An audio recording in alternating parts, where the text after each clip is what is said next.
Welcome to the Retail Navigator Podcast, where we're charting the course for retail growth. Join us as we bring together retail industry leaders, economic development professionals, and real estate investors to share the strategies driving success in today's retail landscape. We cover subjects like selection secrets, city incentives, and lease negotiation wins. This podcast is about navigating the insights that matter most to retail professionals and commercial real estate investors. Hey everybody, Joseph Kazan here on your Retail Navigator Podcast, and today we have Kim from the EDC of the City of Mesquite. Kim, welcome to the show. Thank you, Joseph. I'm so excited to be here. Yeah, awesome. So Kim is one of the best EDC people I get to work with, and she's been with the City of Mesquite how long? I've been with the City of Mesquite for 8 years. So it's 2025 in case you watch this video a little bit later on. But in the last few years, the City of Mesquite have grown and have developed amazingly.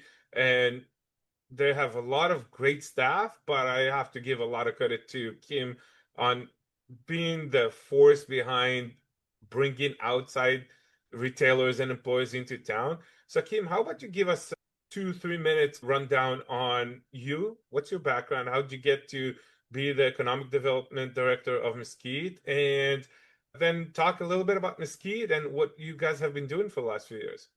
Okay, I will. So I am a Dallas native. I grew up in Oak Cliff in southern Dallas County. I've lived on this side, on the east side, the Metroplex, for the last several decades. And so Mesquite is my tromping ground. I've worked in other cities, all in North Texas, but this is actually such a diverse economy in Mesquite. It's just so fun to be in economic development here. You've got residential, industrial, retail, every day, all day, and it's just really fun to have such a large and diverse city to work in. I love the vibe in the east side of Dallas. Kim, tell us a little bit about what is the role of an economic development director in a city. Some of our guests might have seen a previous episode with an EDC manager, but some of them might not have. So what is important to you as an economic development manager, director, or as a department? What are you guys doing? It's a very casual term, but it just really tells the truth.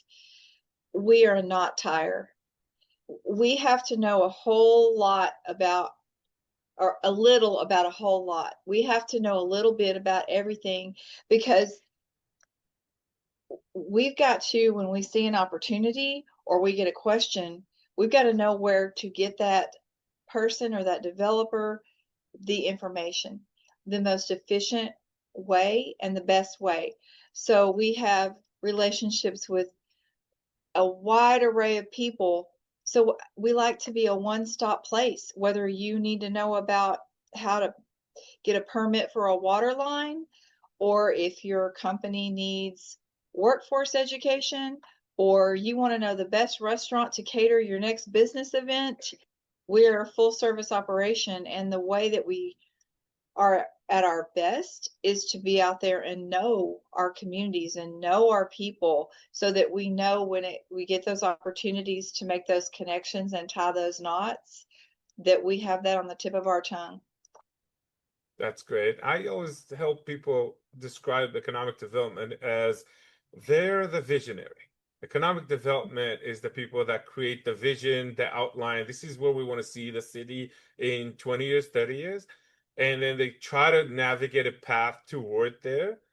And there's a lot of stakeholders that you have to bring with you to that path, to that navigation. Definitely planning and zoning, and definitely city council and city manager. Those are your main stakeholders, right? So yes, and I would say, and of course, our economic development office in Mesquite is a city department, and so we're not an autonomous EDC like some others.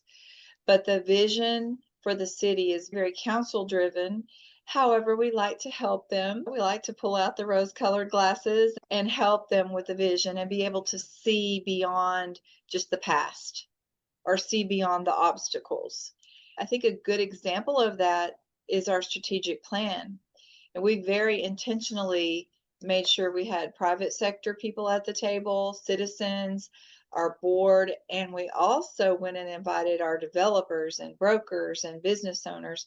We had 125 stakeholders at the table, because the other thing of the beauty is if you can get more people on that same bus driving in the same direction, you can get a lot done in a community to achieve your vision. Yeah, and somewhat continuity is part of your role as well, because city council Yes. might come and go, they might get elected, reelected or not, and then having that steady force that keeps the whole ship moving forward, even though some people get on the ship and off the ship, this is a big part of what economic development does. That is very well said. That is exactly right. People do change, but when you put those visions and documents into place and you're working that plan, you're right. We can get it done regardless of the ebb and flow of who's working it. I like your bus analogy. Awesome. We started working together a few years ago, and that was in one of those big events where you brought together the city council and brokers and developers and presented the city's plan. So tell us a little bit about these kind of events that you do and how they contribute to what you do. They're really very important. And to be honest, over the last couple of years, I think our team has gotten better at really targeting the event to the target audience. Nobody has time to waste. So, like for today, we have an event at Ashley Furniture. We have a warehouse distribution and manufacturing plant here in Mesquite, and we invited other industry leaders, and Ashley shared their story. They took them on a tour. They get to see how things operate, because people can learn from each other. They can polish and refine their own processes and learning from seeing. And we know who is going to need this information, who is this going to be important for, and we invite them, and we have food, we have networking time, we talk about the individuals, we talk about leadership, and that creates that community, that collaborative community. Also, I have found personally that the more people know about someone or something, there's more capacity to care about it. And in a community like Mesquite, where we're very boots on the ground, work hard folks, there is not just money growing on trees on this side of the Metroplex. So we have to compensate for that with creativity and caring. We have to care. Yeah, that makes total sense. And there are smaller communities that don't have big budgets and they have to find ways. And there's blue collar cities, and not everybody can be Frisco or Plano. And So I'll be that's so bold why to say that we don't want to be. We want to be Mesquite. We want to be the best Mesquite can be. We like our edginess and our diversity and the fact that anyone can feel comfortable here. We love it. That's awesome. As our brokerage is specializing in retail, so I'm going to navigate the conversation a little bit towards retail. Every city, the very basics is jobs. Everybody needs jobs. Otherwise, you're a bedroom community. And if you're a bedroom community, the daytime employment is just not there. I know you guys have been working really hard to bring in manufacturing and big employers into town. Are there any big names you can share with us that came in the last few years into Mesquite and created jobs? Yes. Job creation wise, the last few years, it's been like a tidal wave, to be honest. I think we are beneficiaries of Dallas-Fort Worth's pull, and we're right there next to Dallas. We are sandwiched in between the city of Dallas and the second fastest growing county in the entire country, Kaufman County. So we're beneficiaries of all that growth. It's what we do with it that's so important. We had a building, a 750,000 square foot building that sat vacant from 2006 to 2023. Canadian Solar found that building to be a perfect fit. They've hired 1,700 people, and they've doubled the size of the plant. That's one example. That's one of the 12 million square feet worth of industrial that's popped up in Mesquite in the last 5 years. But to your point, by adding those jobs, you've added all this new injection of energy, of talent. They have over 40 languages spoken across their company. So yes, and that company is using all these local small businesses. Their people are moving here. It all does trickle to retail. And I know we'll get to talking more retail, but General Dynamics opened here in a $500 million project. A company called Hexagon Purus, they make they assemble electric powered semi trucks. And then most recently was Hythium, and they brought in a clean energy assembly, a battery assembly. So we're seeing the jobs in manufacturing and what the country is doing in trying to onshore, bring manufacturing back to the U.S. or to the U.S. We are seeing that affect Mesquite at a very in your living room level, where people can get higher paying jobs, and our schools are having to teach more technical training for these companies. And one of the jobs of an EDC of our office is to make sure those companies and those educators know each other at the college and public school level. That's another thing that we do, is we try to make sure all that's connected. But that's the kind of things, an example of what's been going on the past few years. That's absolutely fantastic. Every city that can bring more jobs and more employment, a city that is going to be successful. Because at the end of the day, a city, while it's a government, municipality kind of organization, there's still a need for property taxes, and there's a need for sales tax, and there's a need for all that money to come in order to pay for those services that a city needs, like fire and police and cleaning the streets and paving the sidewalks and so on. By bringing all those employers, it creates a cascade effect, which leads us obviously to retail. As an economic development person, what kind of emphasis or what kind of focus do you guys have on creating retail, whether it's national brand, attracting national brand retail, or just local retail? How do you guys try to encourage that? Because all those people that now have jobs, they want entertainment, and they want restaurants, and they want coffee shops, and they want shopping, all those experiences that retail provides. So I will tell you how we do that and what we do. First, I'll put in a plug for this. I do hear sometimes people question why so many industrial buildings across all of Dallas-Fort Worth, and the Mesquite citizens too. But they really are, I'd say, the foundation. And you've got to have that foundation. And then that people that work there need places to live. And we've had tremendous residential growth. Most recently, one of our master plan communities is called Solterra, Texas, won the best master plan community in North Texas by an association. 3,400 homes in the middle of Mesquite. So then you saw yesterday in the Dallas Morning News that Walmart is building a new neighborhood market in Mesquite, right? And last year, HEB bought 26 acres in Mesquite.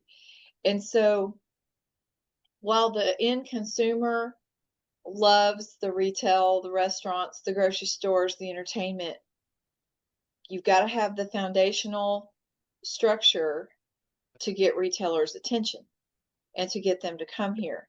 It is not coincidence that all of a sudden these retailers are popping up when we've had all this growth. That's how it works. I will say Mesquite has an advantage that in the late 1960s, someone thought to design and build Townie Small in the middle of nowhere. It's the middle of somewhere now, but it was the middle of nowhere. And it opened in 1971. And the design was different. It was edgy, modern. Before that, we had Big Town Mall. It was the first air-conditioned indoor mall in the country. So Mesquite's had a lot of firsts, or a lot of big steps, the rodeo, a lot. We've had visionaries, just every place has visionaries. We've had visionaries around for a while that laid the groundwork for us. And yes, after a certain amount of time, things need a facelift or a remodel. But the reason I bring that up is because we let that historical success be our selling point to try to attract new retail. Let me tell you a few stats that I bet people will be surprised. We have the number one Target in Texas in sales, in the entire state of Texas. Wow. That super Target with that large shopping center surrounding it's called Market East, sitting right across the street from Town East Mall. They feed off of each other. We run Placer AI reports. We know people are leaving the mall and going to Target, and people are leaving Target and going to the mall. And I think that whoever designed that way back when, that was brilliant. The mall attracts about a 1 hour drive time. So if you're coming in from a small town on the east side of Dallas, you can hit all those places at once. You can make a day of it. We have the number one Boot Barn in the United States, number one Ross in DFW, number two Cavender's, number one Chick-fil-A in Texas is on Town East Boulevard, and even Dollar Tree. We also have our Dillard's. So maybe Dollar Tree, okay, that's a discounter, right? But Dillard's is in the top 10% of sales for Dillard's nationwide. So that's great for the big brands, the big names. And it honestly is an easy sell. We used to call Town East Boulevard Broadway, because everybody wanted to be on Broadway. But that's how we sell retail in that area. I will say our team travels to trade shows. We go around the U.S. and in Texas and North Texas to trade shows, and we meet with people. I'd say one of the best pieces of advice I would have is to listen to your brokers. We meet with our current property owners at these trade shows. We don't just go looking for the new people, which we go looking for new brands and such, but we spend a lot of time listening. Who's left? Who's coming? What's going on? What are the pros and cons? What can we do to support you? And I think cities need to ask those questions. Absolutely. And just to touch on that point again of what we talked about with the foundation being the industrial and the jobs. If I'm a bedroom community, if I don't have employment, I don't have all of that, then the guy that drives 20, 30 minutes out of town to work, he's eating lunch there. And by the time he gets back, he doesn't have the energy to go out or do anything else. If a woman needs to drive 40 minutes to downtown Dallas to work over there because she couldn't find anything in Mesquite that could work for her, then she's going to do shopping over there.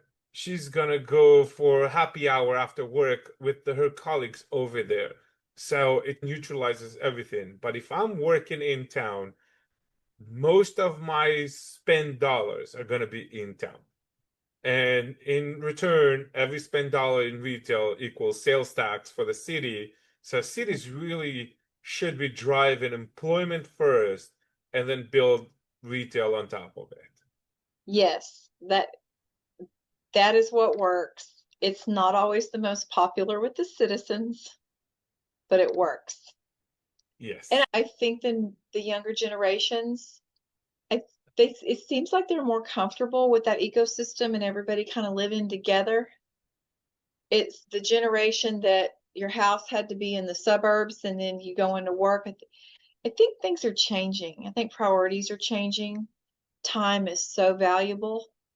Absolutely. And we don't want to sit in a car and I know too, we have more choices about remote too. So if your job is from your home, you really have a lot of power to decide what community you want to be in and what kind of assets you want from living in that community. Yeah, exactly. And to also be honest, industrial used to look a lot uglier. It And does the look new better now. industrial, it does look better, Yes, right? The tilt-up yes, concrete and all the prefab makes it look a lot better than the old rusty metal buildings that used to be around in the 70s and 80s. And so I think that's an easier transition too. I agree. I agree. I think too, and I in my world in Mesquite, I see a lot of combining the office into the plant, into the manufacturing plant, into the warehouse distribution. And so you're right, the frontages now look more office. They've got great lighting, and cities are requiring better landscaping, and it looks a lot more inviting. Yeah. Tell us a little bit about how do you go about a, let's say there's a piece of land in the city that looks vacant, right? So what do you go about? Who do you contact? How do you attract? Do you talk directly to retail brand? Do you talk to developers? Do you talk to brokers? It's like, what is your methodology? Because everybody's a little bit different. We have a partnership approach with our landowners. We ask them, we'd like to market your property when we go to whichever trade show we go to. We'd like to meet with some end users. We do communicate with them on that, and we try really hard to respect and honor what it is they're looking for. And we sometimes we make those connections and foster those meetings. We get them talking. We also will go after brands and concepts directly. We'll send them a packet on the community, and then we have to, how do you say this? We have to be a little bit of Switzerland in that if someone calls and says, and that means be neutral for those people that don't know what that means, but if they want 5 to 10 acres, we're going to send the 5 to 10 acre tracts we have. We're not going to just cherry pick necessarily. It depends on the request. But we have certain areas of Mesquite that are designated to be, for example, over by the rodeo, we're trying to create an entertainment district. So there's land there owned by a developer. And so we're going to be going after concepts that are more entertainment oriented. So it depends too on the focus and vision of that specific district. So we customize it. And honestly, we just want to, if we can get them talking, if a business feels welcome, if a developer feels supported. And sometimes in our business, there's a lot of distrust. Mm-hmm. There's a lot of, oh, the city's hard to work with, or oh, all developers they don't tell the truth. Whatever, I won't say. But that distrust, we don't approach business like that here. And I think that comes from our leadership. That comes from our management in the city. We treat everyone like, we give customer service and we treat them like a partner until it needs to become otherwise. Comes from the top, like you said. It's a combination of city council and the city manager.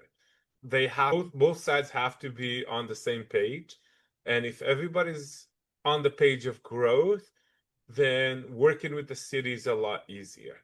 If city council is resisting growth and the city manager is trying to push, that city manager is usually going to resign within a couple of years after banging his head against the wall and not getting progress. And then the other way around, if the city manager is against growth and the city council wants growth, then they're going to fire him because he's creating resistance.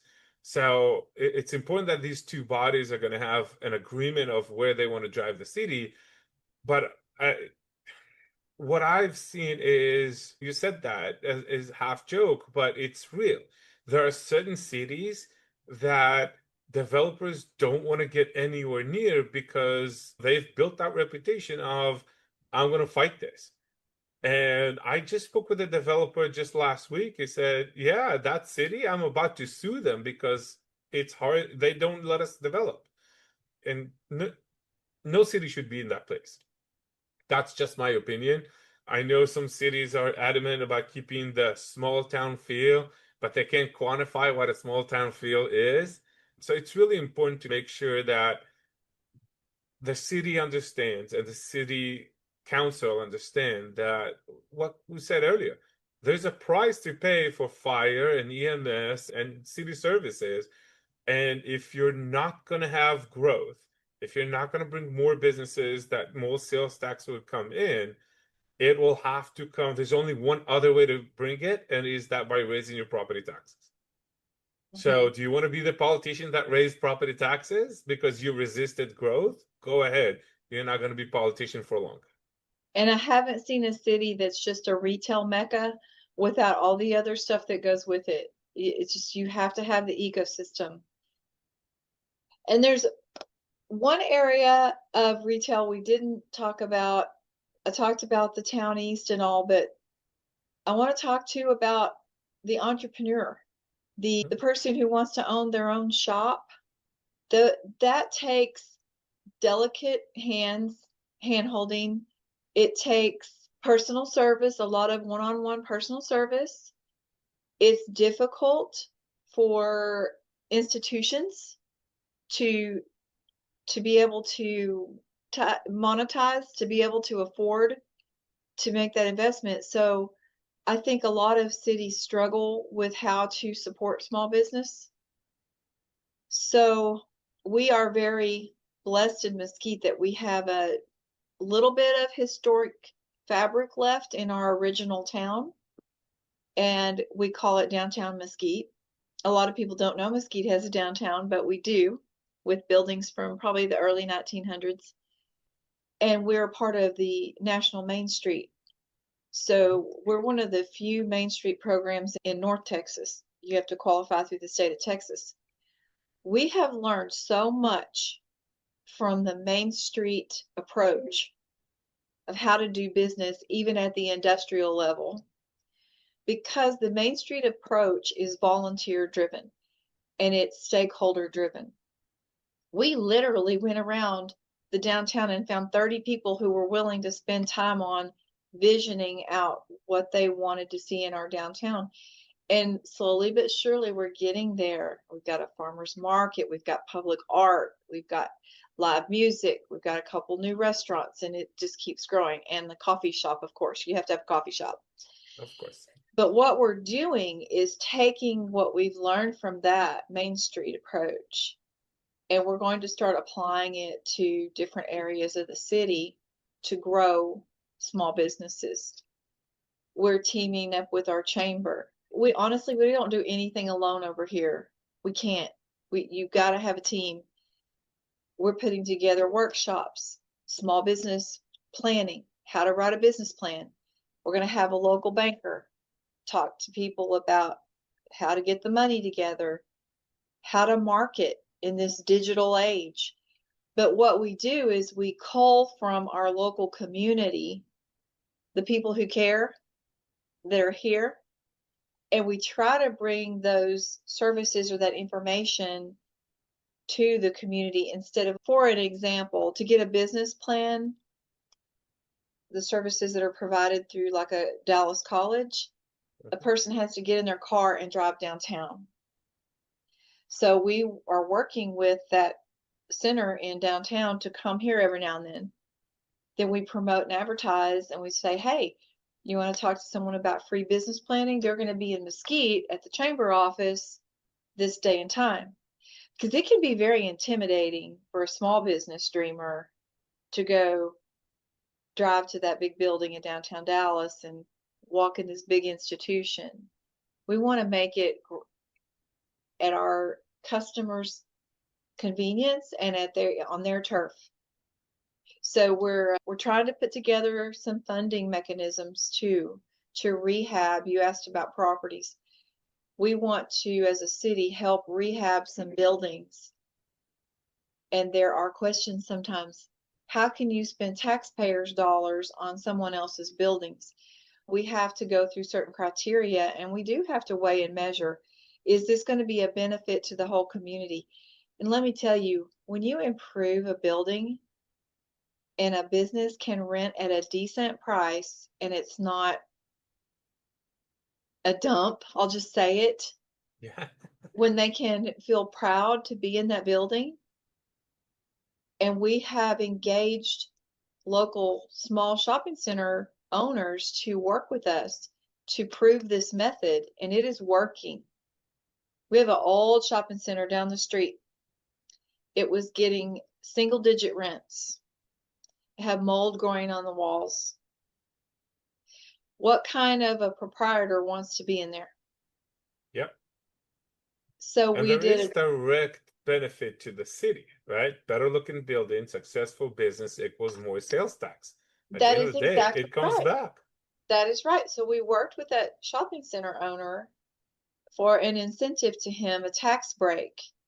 That center is already worth 3 times what it was on the tax rolls.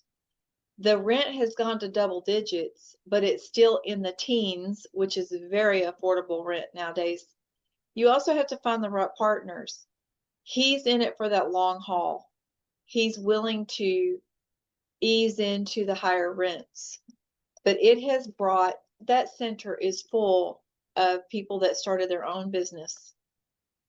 And so we love those success stories, and we try to try it on first, test it, and then we're moving forward though with doing it more on an individual basis, not just a shopping center basis. Yeah, and I think the word you were missing when you described the work with the small business community is education. A lot Yes. of this new entrepreneurs, whether they're young or they're older, but it's the first venture into business, what they need the most is education. Yes. We live in this crazy world where everything we want is in the palm of our hands, on YouTube, on our phone. But there's so much information, you sometimes feel overwhelmed and you don't know where to start. So you know about the city, and the city tells you, hey, come, we can help you get started. And you and I talked about that in the past about helping run a class. So I'll be in Forney next month giving a class to small business owners about how to rent your first place. Because there's a lot of time where they know they need to rent a space for their business, but they don't know how. They don't know what questions to ask. They don't know what they can and cannot get. So we're going to run a class for them. Guess what, Joseph?